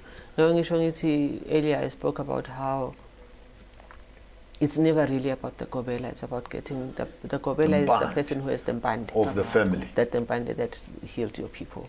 That is what you are led to. That is how you are led to a Gobela, because you are being led to get to the bande, the relevant bande that is needed. I came back home. I was really traumatized. My family was also traumatized. I started speaking about African spirituality, and I did not go looking for it. That's the beautiful thing. I didn't go looking for African spirituality. It found me. Wow. That is how we are guided. It found me. I put on the radio one day and okay, this is making sense. This is. Have you felt like me sometimes when you do something, and then after the thing you go, oh, what happened? It happens to People come on, hey man, that was smart, man, that was brilliant. And I'm wondering, hey, but I wasn't there, guys. I missed the show, or what? It's of course. Yes, and I found a spiritual guide, a young man who actually literally took me by the hand. Also, he found me. Or we were led to each other. We were led to each other because he was a child of a friend of mine. I was in the disability space at the time. That was my passion. You even deteriorated to becoming disability? No. I was working in the disability space with people with disabilities. So I had a friend there whose child was a healer. That is how I found my guide. And he was young, much younger than me, half my age.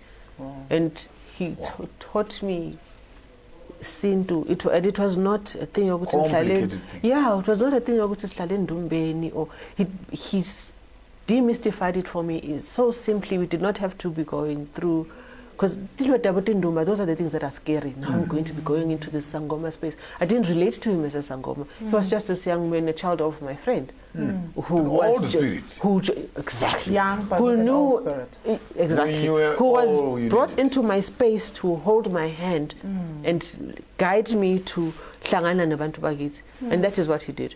He made it so simple. He made my communicate. He explained even. He broke it down how I communicate. This is actually why I was seeing what I was seeing, and also made it how it was easy for me to. He made it easy to connect, to learn, to listen, to also understand why it happened this way, which is actually the kind of teachings that were happening here today. That is how it happened, because it's basic life conversations. So don't like, this is how you are feeling, or how are you feeling this? What happened? What do you feel like eating? Why? Well, that even speaks to the healing of the African person. It's not just about the disease. It's about honoring, knowing also what the background. What is going on with you? The more you honor how you are feeling, the better you are going to be. If you are fighting it, because there's always conflict, then it's not. You go back to taking meds. That is how you're going to go back to taking meds, because you are fighting it. You are ulwanento. That is just natural, coming naturally to you.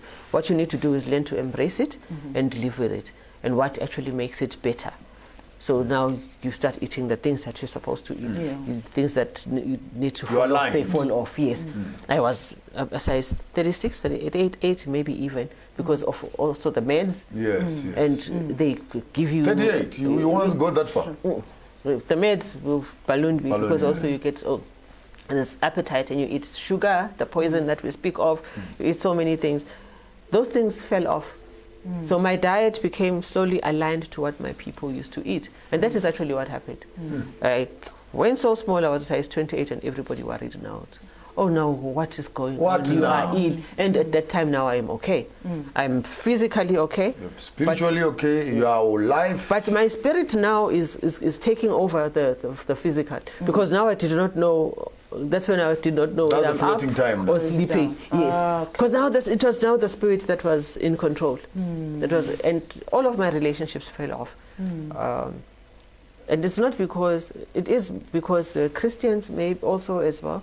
The transition. It's a transition. But it was also that they couldn't accept and understand what I was now coming into. Yes, but also I understand that for spirit to work, it also has to remove the things that will hinder your growth. So I don't blame anybody for falling out of my space. Yes, the people, they had to get off. They had to come off so that I could be able to walk and find myself and find my purpose. And I'm actually very thankful to everybody that actually left thank you for me going. in that time. Those that left, thank you for going. Because it's Gwang Sita, you know,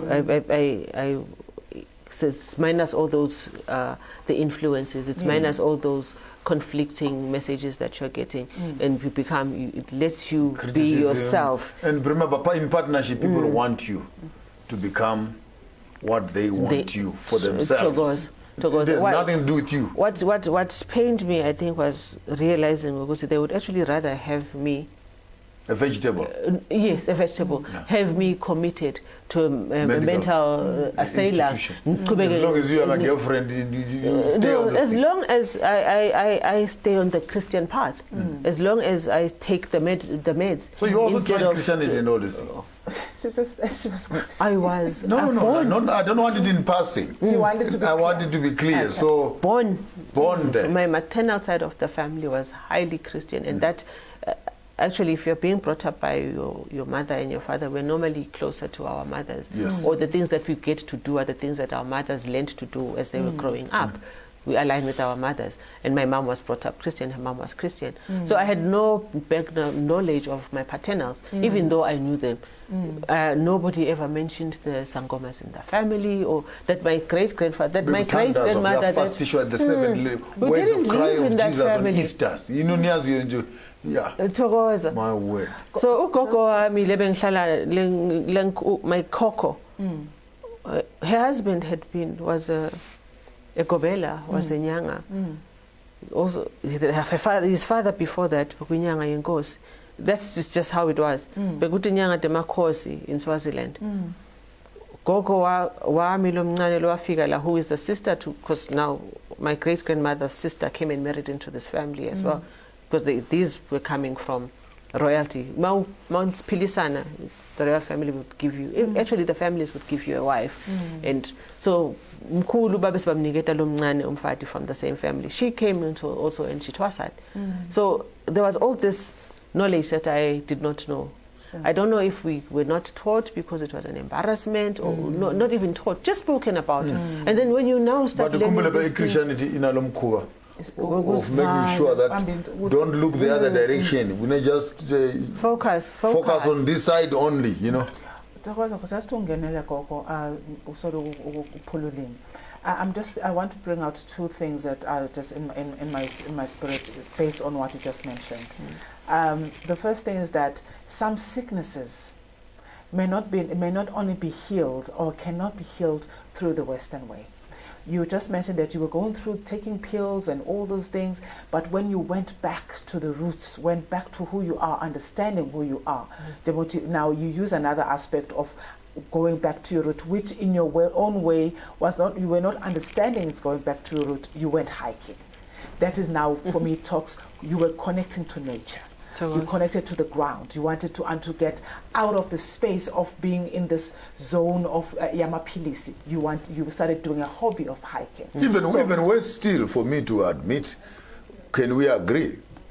Was she really sick? That's what I'm saying. Other diseases. What the doctors could diagnose and say, you are this, you are that, you are that. Now in retrospect, were you ever sick? That's another thing. I was sick from Western and European ways of life. So it is an illness. That was a disease. That is a sickness. But your spiritual side was calling out to manifest And ended up in what? To authenticity. It was calling for me to come back to myself. So in an actual way, that is also say the unhealed spirit then manifested in a sort that when it's diagnosed in the Western culture, or it's called bipolar and whatever. She gave me another word there that she has forgotten it. This is nothing called disease. It's dis-ease. You know, so you're not at ease. With yourself and aligning with your spirituality. And, yeah, and another one you just mentioned now, which is something very critical. Within your closer lineage, your nuclear, there was no Sangoma, there was no anybody that you could relate to as Sangoma African spirituality. Now, which is what I think. Actually, African spirituality did not exist. Yeah. It existed at Ngabantu Babona and it was demonic. I also knew that it was evil.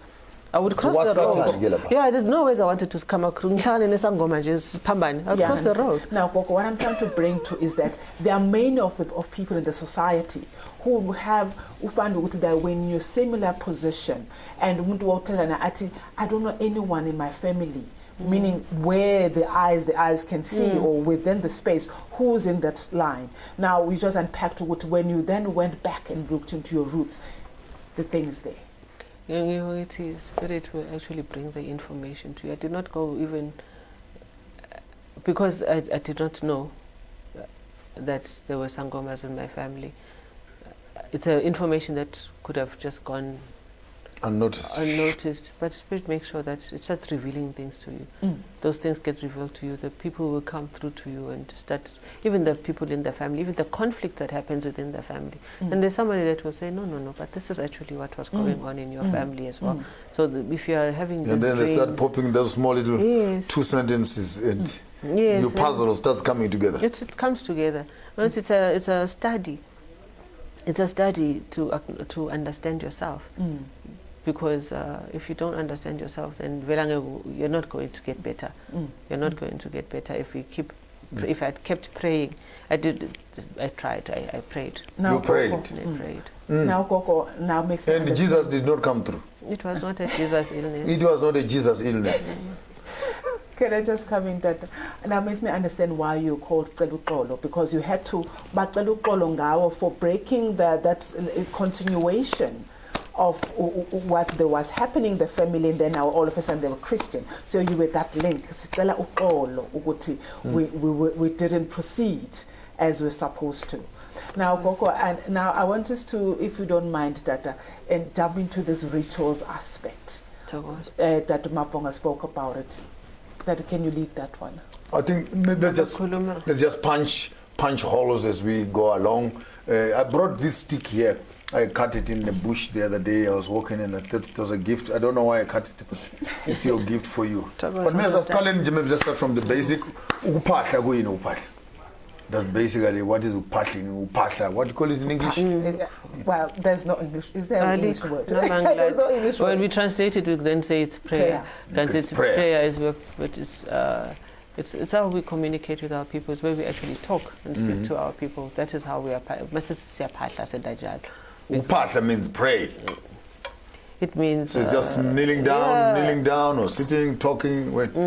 You know that actually that's the formalized version of Ukupahla. It's where you actually now put all things together and you get to create the sanctuary. But you get to a point where there's benefit to it. I do it all the time as well, where you actively invite them. In Mount Pasha, this is what we are doing, this is what I would like you to come and intervene in. This is your contribution that I'm looking for to this situation. But you get to a point where you can or you can pray, driving even. Okay. You can talk to your people humble. It becomes a way of life. Right. It's not confined to a space, but that is how we actually learn. That is how we foster the communication. You grow. We grow spiritually, and then when we have grown, we actually then can communicate. I can walk in here and whatever it is that I'm feeling, and I will call on whoever. I need your protection. Yeah. Okay. Do you understand?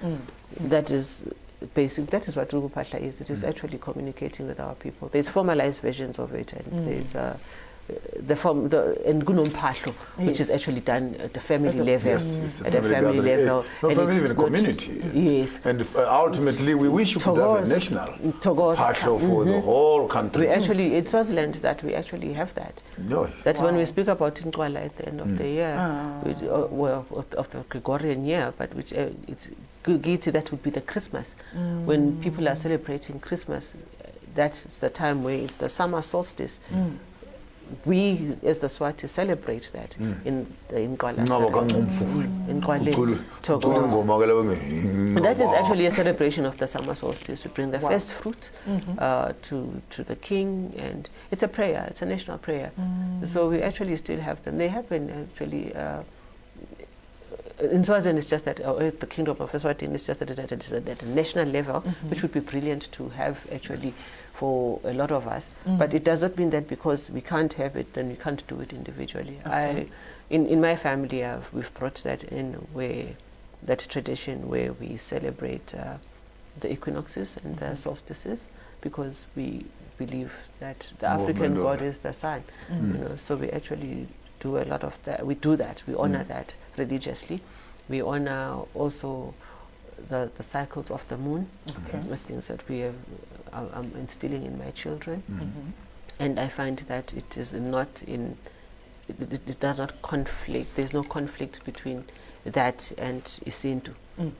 Okay, because the teachings mainly on the cycles come from the Kemetic philosophy. But Sintu, that is what Sintu is about as well. So there's no conflict there. So I'm able to consolidate it, and we bring it and we use it as a family. And it's worked to our benefit. We are healthy, we are happier, we are more at peace. United, because we are alive. Brings you together. Ceremonies that bring you together and foster relationships. We align, we align. Gogo has wanted to talk about the baby showers. I'd like to speak of that, Gogo. Okay. Because you actually specifically asked about it.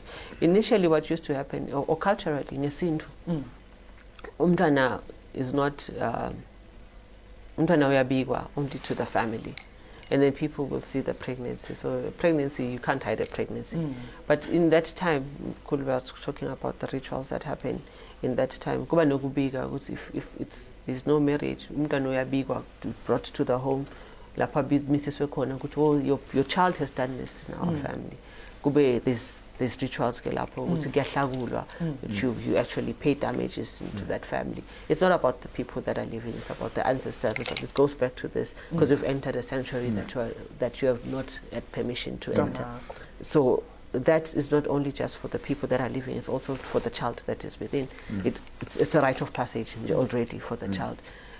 And then the child comes through Benembeleko, where the child is welcomed into the home. It's normally when that ceremony that is done, the child is given a name.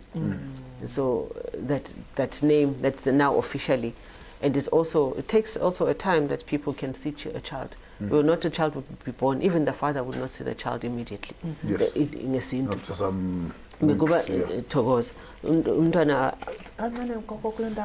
the father cannot see the child?